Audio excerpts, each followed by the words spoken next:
Bonjour à tous, bienvenue sur Mathessa, ma chaîne de maths pour dédramatiser. Au programme aujourd'hui, une leçon très importante pour les élèves de terminale spécialité, mais également pour les élèves de maths complémentaires, limite de la fonction exponentielle. Nous sommes bien évidemment dans le chapitre de terminale spécialité qui traite de limites de fonctions. Je vous insère comme d'habitude le lien vers la playlist du chapitre afin que vous puissiez vérifier vos acquis et vos connaissances. Savez-vous par exemple calculer la limite d'une fonction au voisinage de plus l'infini ou bien au voisinage de moins l'infini? Savez-vous également calculer la limite d'une fonction à l'aide d'une fonction composée? On va donc aujourd'hui s'intéresser à une fonction particulière. Cette fonction, c'est la fonction exponentielle qui a été étudiée depuis la récente réforme du lycée en classe de première spécialité. Je vous insère évidemment le lien vers la playlist de première spécialité sur la fonction exponentielle si vous voulez réviser. Car en première spécialité, on a introduit la fonction exponentielle comme étant la seule fonction qui ait sa propre dérivée. On a donc ainsi que pour tout x qui appartient à grand R, la dérivée de e de x, c'est e de x. On a également vu en première que la fonction exponentielle avait une particularité très forte, elle était toujours strictement positive.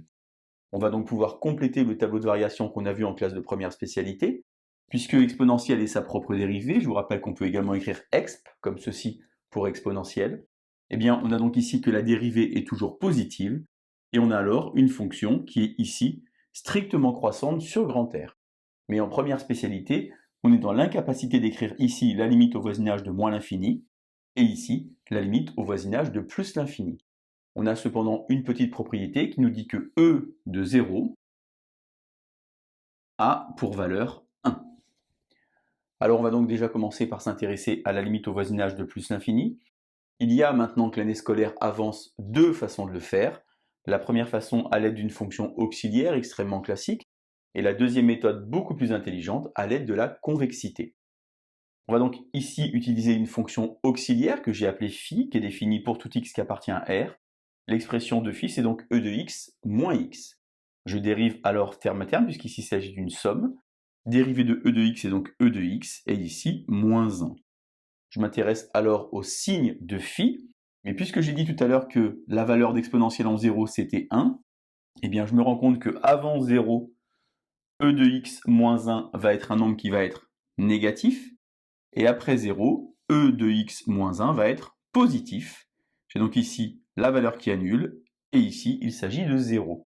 Je construis alors le tableau de variation. Phi est donc décroissante sur moins l'infini, 0, et phi est croissante sur 0 plus l'infini. Je peux évidemment mettre ici la valeur exacte de phi en 0, e de 0 ça fait 1, et 1 moins 0, ça fait 1.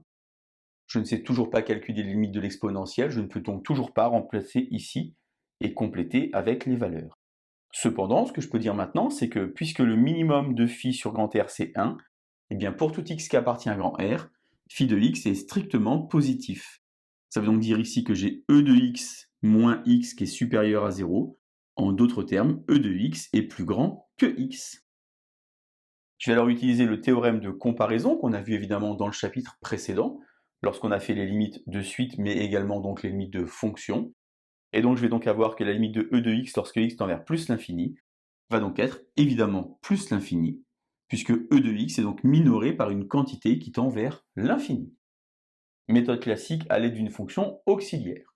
Méthode numéro 2 maintenant à l'aide de la convexité, convexité dérivée seconde.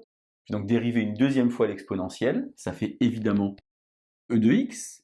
Puisque l'exponentielle est toujours positive, et bien la dérivée seconde est positive. On peut donc dire que la fonction exponentielle est donc une fonction qui est convexe sur grand R. Je vais donc alors déterminer l'expression de la tangente ici à la courbe au point d'abscisse 0.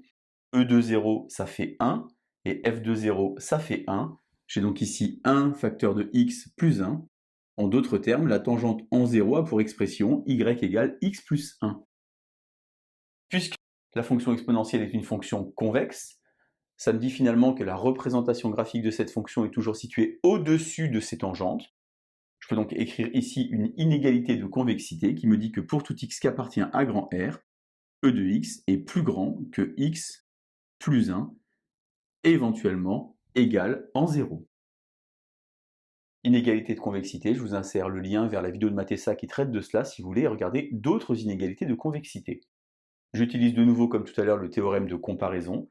Et donc la limite, lorsque x tend vers plus l'infini, c'est donc plus l'infini, puisque j'ai minoré ici e de x par x plus 1.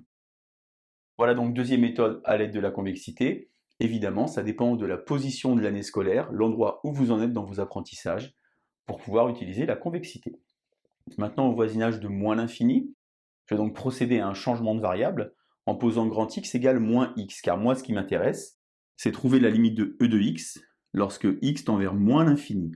Mais si j'ai posé grand X égale moins X, c'est comme si j'avais x égale moins grand X. En d'autres termes, je peux donc écrire moins grand X, mais attention, si petit x tend vers moins l'infini, grand X tend alors vers plus l'infini. J'utilise donc une propriété algébrique de la fonction exponentielle qui dit que e de moins x est égal à 1 sur e de grand X, avec toujours grand X qui tend vers plus l'infini. Ceci a été calculé précédemment. La limite de e de grand X lorsque grand X tend vers plus l'infini, c'est plus l'infini. L'inverse d'un grand nombre, c'est donc un petit nombre. J'obtiens alors ici 0. Je peux évidemment écrire 0 plus, puisqu'une exponentielle est toujours positive. Je peux donc dire finalement que la limite de e de x lorsque x tend vers moins l'infini, c'est donc 0 plus. La courbe représentative de la fonction exponentielle présente donc une asymptote horizontale d'équation y égale à 0 au voisinage de moins l'infini. Je vais donc pouvoir maintenant compléter le tableau de variation de la classe de première spécialité. Ici, plus l'infini, et ici, 0. Enfin, pour finir, le fait d'avoir 0 signifie finalement que la représentation graphique est située au-dessus de l'asymptote au voisinage de moins l'infini. Je vous insère la représentation graphique de la fonction exponentielle. J'ai évidemment tracé en rouge l'asymptote à la courbe au voisinage de moins l'infini. Et vous voyez donc que tout est cohérent. Limite de la fonction exponentielle, on utilise donc des notions qu'on a apprises en classe de terminale spécialité, le théorème de comparaison ou encore la convexité.